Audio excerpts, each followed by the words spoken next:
আমাকে বারবার ডেকে ডেকে বলছে ওরে ওরে সাত সদাগর এই মুহূর্তে তোমাকে হরে স্বীকার করতে যেতে হবে সেই মিঠার হরেই।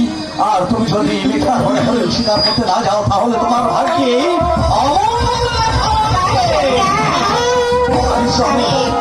আমি তো আমি ভেবে স্থির করতে না পারি আমি তোমাকে দেখেছি সরেগা স্বামী আপনি যাবেন সে হরিণ স্বীকার করতে, এটা তো খুশির সংবাদ স্বামী।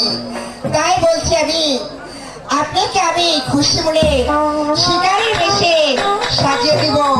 আপনি যাবে সেই বিচার করে হরিণ স্বীকার সত্যই বলছি সরেগা তুমি যদি খুশি হরে স্বীকার করতে মিঠার মনে যেতে দাও তাহলে আর বিড়ম্বনা করে এই মুহূর্তেই চলো আমাকে তোমার নিজ হস্তে সেখানে সাজিয়ে দেবে।